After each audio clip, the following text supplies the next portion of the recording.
लोकसभा चुनाव को लेकर सारे राजनीतिक दल लगातार अपनी रणनीतियां बना रहे हैं, इसे अमली जामा पहना रहे हैं, नए नए दांव चले जा रहे हैं, इसे लेकर टीमें भी बनाई जा रही है।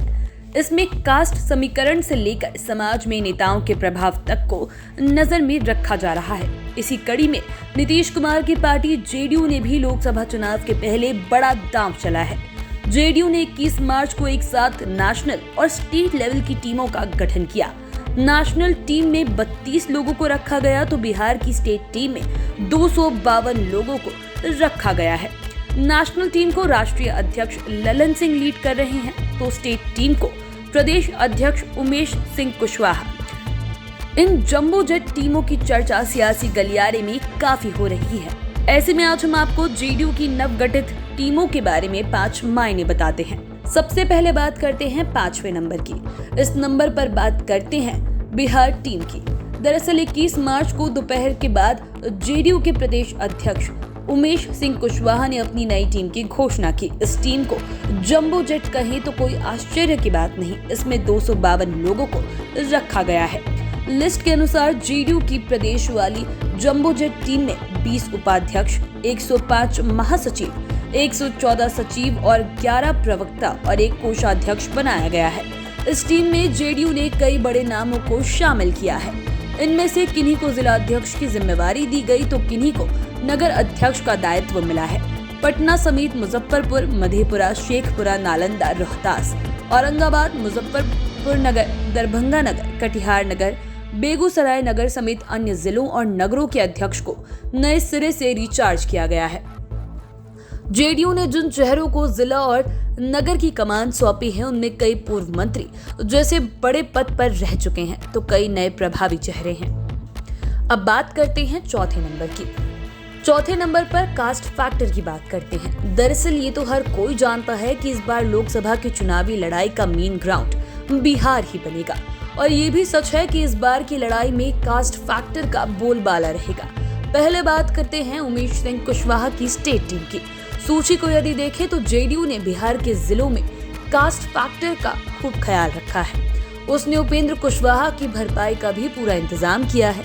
लव कुश समीकरण को एक साथ साधने की कोशिश की गई है।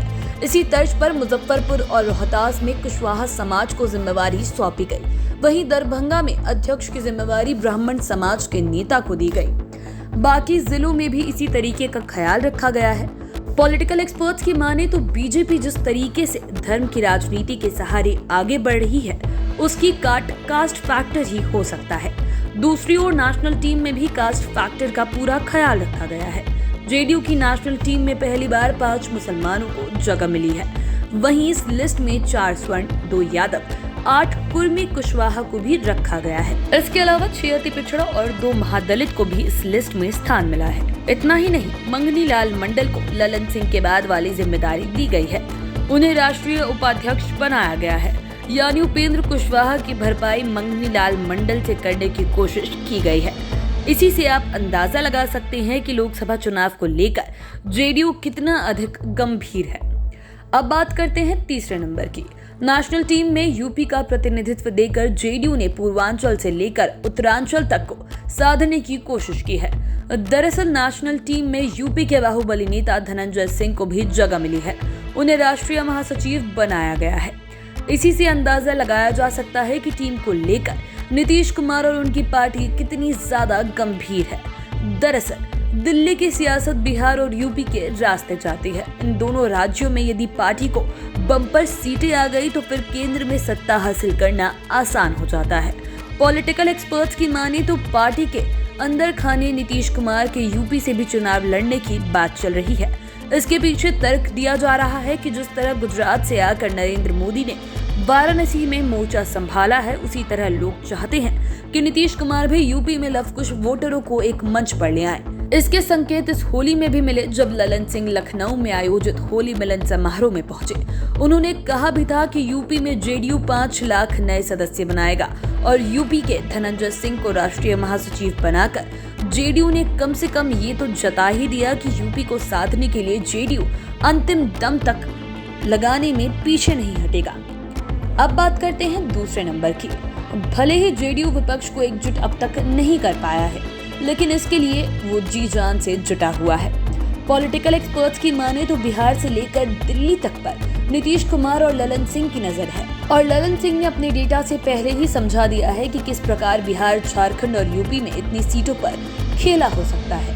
यही वजह है कि नेशनल टीम की लिस्ट में यूपी के साथ ही दिल्ली में भी नए नेताओं को बड़ी जिम्मेदारी दी गई है। नेशनल टीम में 32 लोगों को रखा गया, इनमें अध्यक्ष को छोड़कर 31 अन्य लोग शामिल हैं। इसमें 1 को उपाध्यक्ष, 22 को महासचिव, 7 को सचिव और 1 को कोषाध्यक्ष बनाया गया है।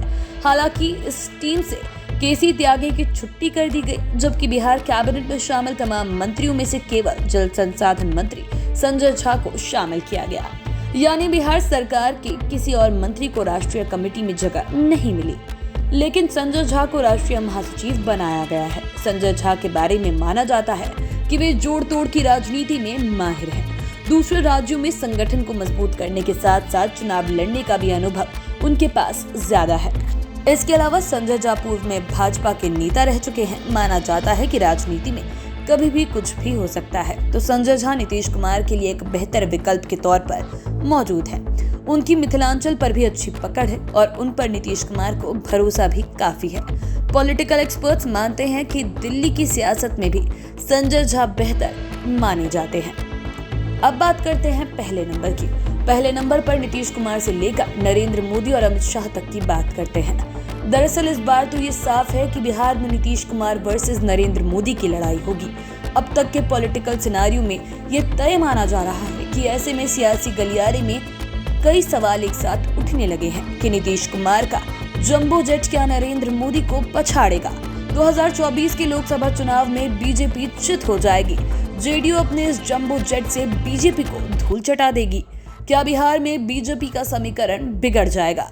दरअसल जिस तरह से बिहार समेत हिंदी पट्टी को ध्यान में रखा गया है, उससे पॉलिटिकल एक्सपर्ट्स भी मानने लगे हैं कि जेडीयू स्थिति परिस्थिति को देखते हुए काफी साइंटिफिक तरीके से आगे बढ़ रही है और लोकसभा चुनाव में बीजेपी को जोर का झटका देने की पूरी तैयारी में लगी है। भले ही नीतीश कुमार फ्रंट पर नहीं आए हैं, लेकिन ललन सिंह पूरी तरह मोर्चा संभाले हुए हैं। साथ ही उन्होंने नेशनल और स्टेट की टीम बनाकर नरेंद्र मोदी और अमित शाह को कड़ा मैसेज देने का काम किया कि उन्हें कमजोर न समझे। हालांकि नीतीश कुमार हो या ललन सिंह, दोनों को पता है कि सामने में कोई साधारण पार्टी या नेता नहीं है। उनकी लड़ाई देश की सबसे बड़ी पार्टी भाजपा से है और आज के दिनों में भाजपा मतलब नरेंद्र मोदी और अमित शाह है। अमित शाह तो बीजेपी के सबसे बड़े चाणक्य माने जाते हैं। वे कितने अधिक एक्टिव हैं, ये इसी से पता चलता है कि जिस दिन बिहार में महागठबंधन की सरकार बनी थी, उसी दिन से अमित शाह ने नीतीश कुमार के खिलाफ मोर्चा खोल दिया है। इसके बाद से वे लगातार बिहार दौरे पर आ रहे हैं और इन सबको देखते हुए जेडीयू ने नई टीमों का गठन किया है। तो हमने आपको जेडीयू की नई टीम के गठन के 5 मायने बताए। आप चैनल के साथ बने रहें। अगर इस वीडियो को फेसबुक पर देख रहे हैं तो पेज को लाइक करें, यूट्यूब पर देख रहे हैं तो चैनल को सब्सक्राइब करें। धन्यवाद।